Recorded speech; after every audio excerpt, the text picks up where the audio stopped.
Greetings and welcome to another video.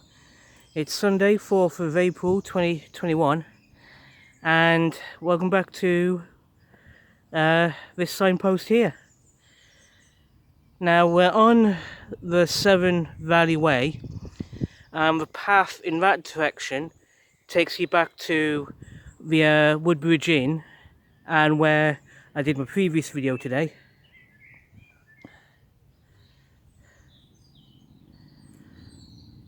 While in that direction takes us straight to Ironbridge and after that Coalport.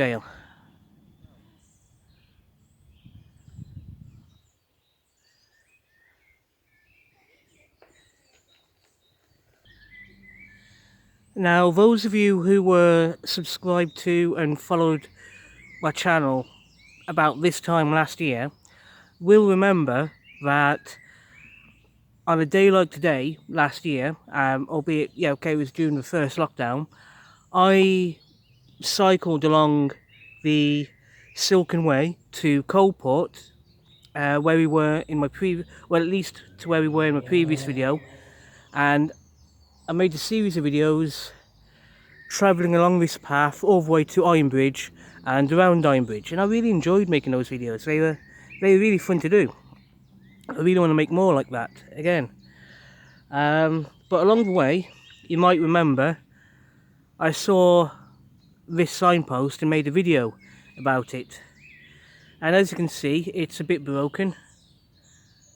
It's not really fixed in the ground anymore, and I'm surprised it's still here, to be honest, because it's all broken and everything. But this sign, as you can see, Ironbridge Gorge World Heritage Site. It gives you history of what's going on.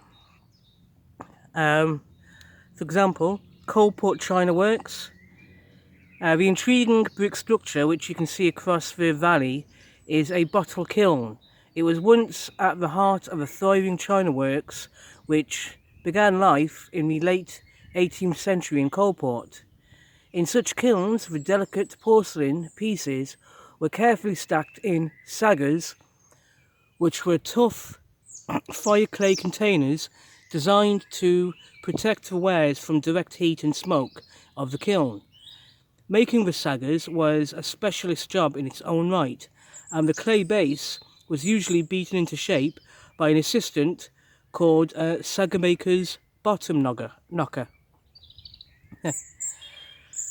Fashion for drinking tea, coffee and chocolate from the late 18th century meant there was a great demand for fine china, and Coalport became a hugely successful name.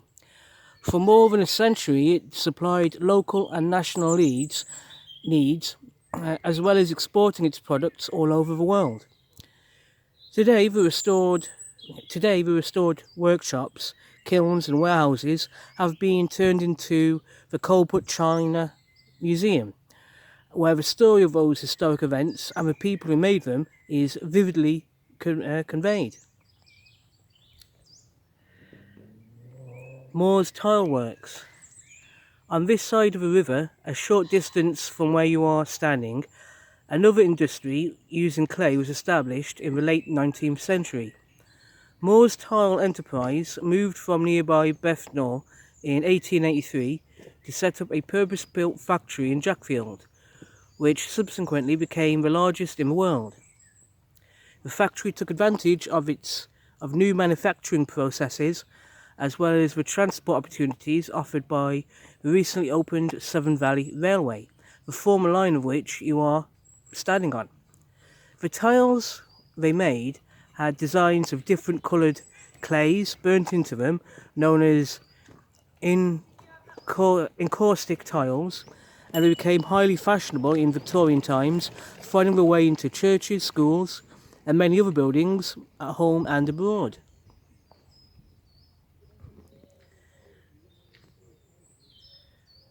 The new town of Coalport. Before Coalport and the China Works came into existence, the land at the edge of the River Severn was a little more than poor meadow which scarcely supported even grass. In the 1790s, William Reynolds, the most imaginative and enterprising of the Shropshire ironmasters, had the idea of creating a new town here. In 1793 he completed his Coalport Canal, which linked directly to the River Severn. This had always been the main artery of transport for manufactured goods and raw materials associated with the gorge industries. William Reynolds saw his Coalport Canal connected to the main section of the Shropshire Canal higher up at Bliss Hill via an astonishing engineering construction he called the Hay Inclined Plane. Still considered one of Britain's foremost industrial monuments, the inclined plane is some 305 metres long and regularly moved large volumes of goods and materials in minutes across a difference of levels equivalent to 27 locks. By 1794, the basin of the Canal River interchange was being referred to as Coalport. Soon, wharves, workshops, warehouses and workers' cottages followed the new town of Coalport had become to grow up. The scene today. Although the River Severn still reminds us of its power and unpredictability when it floods, the area is largely tranquil and unpolluted today, all industrial activity having long since ceased. The river's edge itself supports a variety of bird life, including kingfisher and the winter passage of goosander on its way further upriver to nesting sites. Beyond the bottle kiln you can see Haywood comprised mostly of larch, and behind you is the ash dominated woodland called Preen's Head, immediately in front of this area of traditional meadow known locally as Boatin Field or Werps Field. So yeah, and over here you've got a list of accommodation like local hotels and guest houses, cafes and pubs and restaurants. And up here is a footpath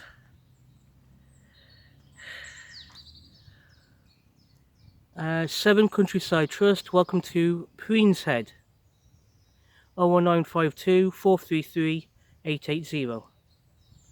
So yeah, through this gate here is a nature footpath. Now I've never explored this path in the past.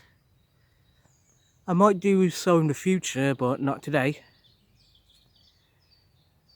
But yeah, this is cool.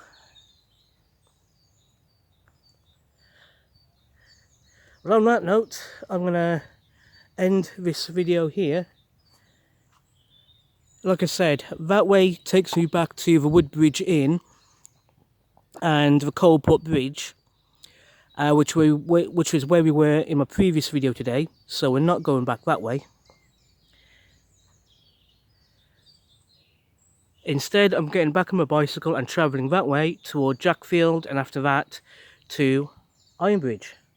So yeah, like and subscribe. Yeah, if you like this video, feel free to press the like button, and if you've not already done so, please hit the subscribe button if you like these videos that I'm making around Telford. On that note, I'm going to end this video here. Thank you everyone for watching this video, I do appreciate it, and I'll see you all soon in the next video. Until then, take care and goodbye.